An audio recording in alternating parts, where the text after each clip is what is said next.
Fala aí, eu sou o Pablo do Responde Aí e hoje vamos resolver um exercício sobre problemas estaticamente indeterminados, tá? Então a gente vai resolver um exercício, vamos ver qual é o nosso enunciado, qual é o nosso programinha e como a gente vai sair dele, né? Como é que a gente vai resolver ele. Então, ó, nosso enunciado é o seguinte: o tubo de aço A36, que é um tipo de aço, tá? Tem raio externo de 20 mm e raio interno de 15 mm, tá? Se ele se ajustar exatamente entre as paredes fixas antes de ser carregado, determine a reação das paredes quando for submetido à carga mostrada. E ele dá o dado aqui, né, que o nosso módulo de elasticidade é igual a 200 GPa. Então a gente tem a nossa barrinha, ele cabe exatamente entre as paredes, e eu apliquei aqui uma carga dupla de 8 kN, uma em cima e uma embaixo, tá? E eu sei que esse trecho aqui é de 300 mm e esse aqui é de 700 mm, tá? E a gente vai definir umas letras aqui, ó. Vou chamar esse cara de A, esse pedacinho aqui de B e essa parte final aqui de C, tá? Então a gente já definiu nossas letras e a gente já sabe qual é o nosso problema. Então vamos resolver ele, certo?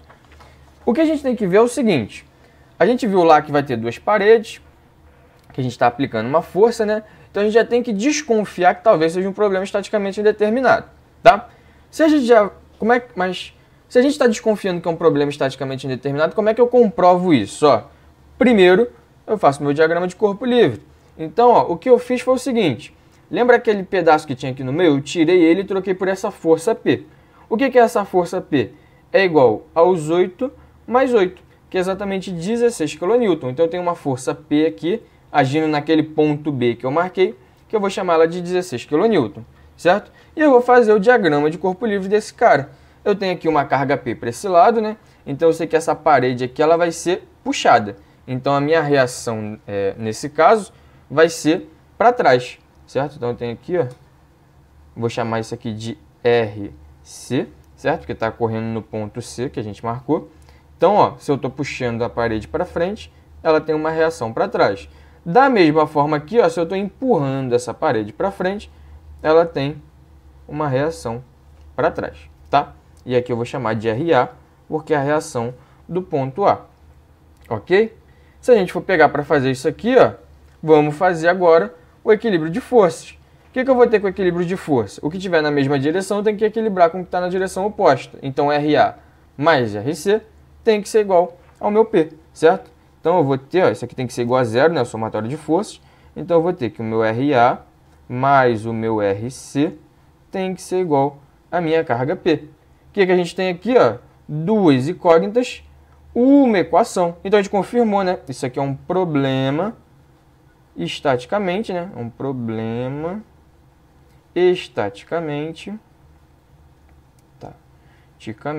O quê? Estaticamente indeterminado. Indeterminado, certo? Então, de fato, nós vamos ter que usar o nosso esqueminha de problema estaticamente indeterminado.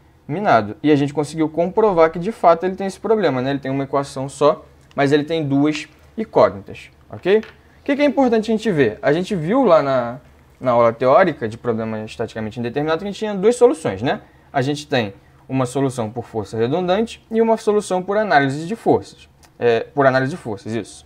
Eu vou resolver essa aqui por força redundante. Se você quiser conferir, a resposta que eu achar para força redundante é exatamente igual a que você acharia para análise de força. Você pode usar o outro método para testar, para ver se vai dar a mesma resposta. E aí você consegue pegar bem os dois métodos, tá? Mas a análise que a gente vai estar fazendo aqui é por força redundante. O que a gente tem que lembrar de força redundante? Primeiro, que as deformações são calculadas por essa fórmula aqui, ó. Então, deformação é igual a N vezes L sobre E vezes A. A gente tem que lembrar disso.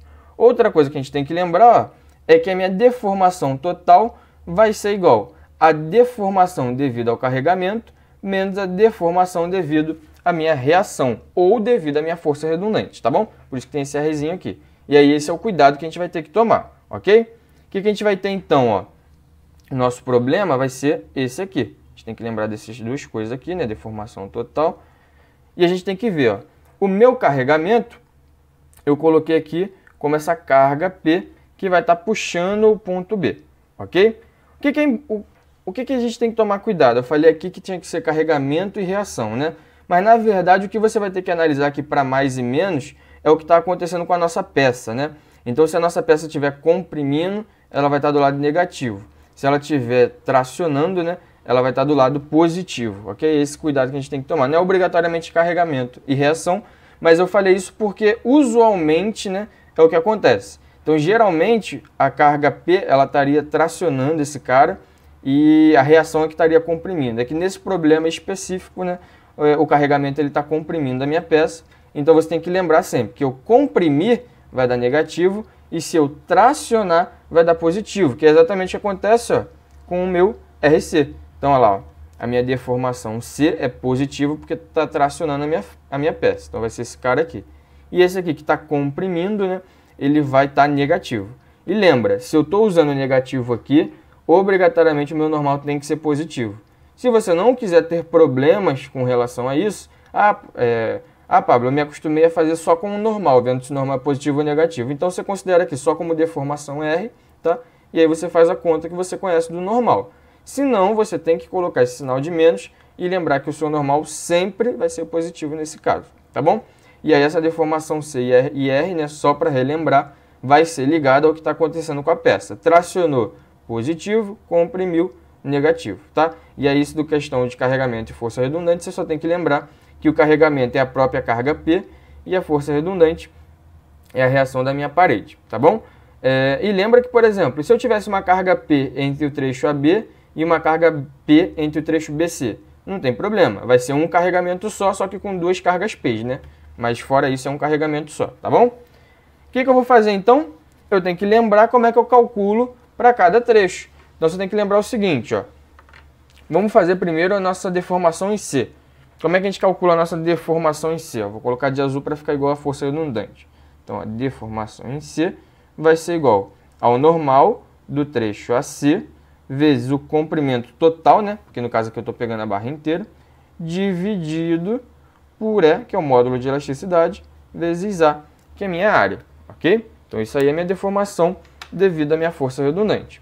E devido ao carregamento, qual vai ser a minha reação? Aí você tem que lembrar, ó, minha deformação devido ao carregamento vai ser igual ao normal do trecho AB vezes o comprimento do trecho AB dividido por E vezes A.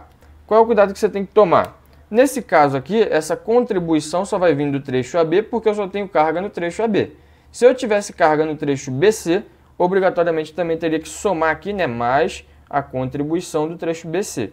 Nesse caso, como não tem carga no trecho BC, eu já sei, e a gente vai comprovar isso na próxima folha, que o meu normal do trecho BC é igual a zero. E por que eu falei que ele não contribui, né? E por que eu falei que a gente vai comprovar isso na nossa próxima folha? Porque como a gente já viu, a força redundante ela tem um passo a passo, certo? Primeiro a gente define quem é o carregamento e quem é a força redundante, depois a gente vê quais são as deformações e depois a gente calcula os nossos normais. Vamos lá então calcular os normais para a nossa peça. Olha só, a gente sabe lá que essa deformação em C menos deformação em R tem que ser igual a zero e a gente tem que calcular os normais da nossa peça. Então, ó, primeiro, normal AB, faço um corte no trecho AB e vejo o que está rolando aqui. Como eu falei, a gente está considerando os sinais já na deformação, então aqui os normais têm que ser positivos, né? Então, nesse caso, o meu normal aqui ele tem que estar equilibrando a minha peça, né? Então, eu vou colocar o meu normal indo para dentro, para poder equilibrar com a minha carga P, tá bom? Então, eu vou ter aqui, ó, que esse aqui é o meu normal do trecho AB. Então, ele vai equilibrar e eu vou achar que NAB é igual ao próprio P, tá bom? Da mesma forma, o que a gente vai ter que analisar? Ó, no trecho BC, quando eu faço o corte, não tem força nenhuma, não tem reação nenhuma, então meu NBC não tem contribuição. Como eu falei, ó, a gente está confirmando que ele vale zero, tá? E quando a gente olha o NAC, a gente tem lá o RC, né, que está tracionando a nossa peça. Como eu falei, ele sempre tem que ser positivo, então nesse caso eu coloco saindo da nossa peça. E esse aqui é o nosso normal AC. Como ele tem que equilibrar, né, o meu normal AC vai ser igual ao meu próprio RC, tá bom? Então já descobrimos quanto que vale o normal AB e quanto que vale o normal AC. Então vamos relembrar o que a gente tem até aqui, ok? A gente tem que o nosso normal AB é igual a P, o NAC é igual a RC E a gente sabe que as nossas deformações, né, são deformação C menos deformação R igual a zero. Lembrando que isso aqui, né, é relação quem traciona e quem comprime, ok? Então, ó, a gente vai ter exatamente o substituindo, né, normal AC vezes L sobre EA menos normal AB vezes LAB sobre E vezes A, ok? O que mais que a gente sabe, ó? Como é igual a zero, e por que é igual a zero? Porque ele já cabia certinho entre as paredes, então quando eu apliquei a força ele não vai deformar nenhum valor, ele já cabia entre as paredes, né? E as paredes não têm deslocamento, então eu sei que a minha deformação total ela vai ter que ser igual a zero. Ou seja, quando eu passar esse cara que é negativo para o outro lado, ele vai ficar positivo, e olha que legal, o que eu posso fazer? Posso cortar E vezes A sobre E vezes A. Ou seja, no enunciado não precisava nem dar o valor dos diâmetros, tá? Então não toma susto se por acaso na prova não tiver nenhum valor de diâmetro. É porque nesse tipo de caso, ó, você não vai precisar nem do diâmetro nem no módulo de elasticidade. Vai ficar tudo em função das nossas medidas, né? Tanto do carregamento quanto das medidas entre os trechos. Se eu isolar o RC, que é a nossa incógnita, a gente vai ter exatamente que RC é igual a P vezes LAB dividido pelo comprimento total. E nós temos todos esses valores, né? Temos o valor de P, temos o comprimento AB e temos o comprimento total, certo? Então a gente consegue definir quanto que vale RC e consegue calcular todos os valores, né, que estão faltando.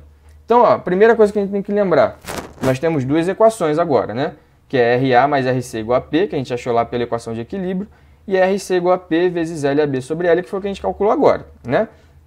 E a gente também tem os dados, que são LAB são 300 milímetros, LBC são 700 milímetros, L, que é o comprimento total, é a soma desses dois, né? Então, 1000 milímetros. E o P, a gente viu que era a soma daqueles dois oitos, né? Que dava exatamente o 16, certo? Então, como é que a gente vai fazer para calcular? Primeiro, a gente calcula o nosso RC, ok? Então, ó, vou fazer uma divisão aqui, só para a gente separar o que é equação, o que é dado, do que é a nossa resolução, certo? Certo? Então, ó, a gente tem que o RC vai ser igual a P, que é 16, vezes L, que é LAB, né, que é 300, dividido pelo L total, que é 1000, certo? Eu dividi isso aqui pelo 1000, que é o L total. E isso aqui vai dar igual a 4,8 em qual unidade? Aí tem que tomar cuidado. Se esse cara é quilonewton e isso é milímetro sobre milímetro, vai cortar o milímetro, vai sobrar o quilonewton. Então a gente descobriu que a reação da nossa parede RC é igual a 4,8 quilonewtons. E da nossa parede lá, a reação RA, é só usar, ó, a outra equação. Então a gente tem que RA mais RC tem que ser igual a P. P vale 16 e RC eu acabei de calcular, 4,8, certo? Então eu descobri, né, que o valor do meu RA vai ser exatamente igual a 16 menos 4,8, que dá 11,2 quilonewtons também, certo? Ou seja, a pergunta era quais eram as reações da parede. Ora, a reação da parede vai me dar que RA é igual a 11,2 kN e RC é 4,8 kN. E se eu somar eles dois, vai equilibrar com o P, que é 16 kN. Você também pode resolver o problema, como eu falei, por análise de forças. Se você resolver esse problema todo por análise de forças, tem que dar as mesmas respostas, tá? Se não der as mesmas respostas, significa que você está fazendo alguma coisa errada, ok? Esse método que a gente usou foi por força redundante, que também vai dar os valores da nossa reação, beleza? E aí, esse vídeo te ajudou? Responde aí!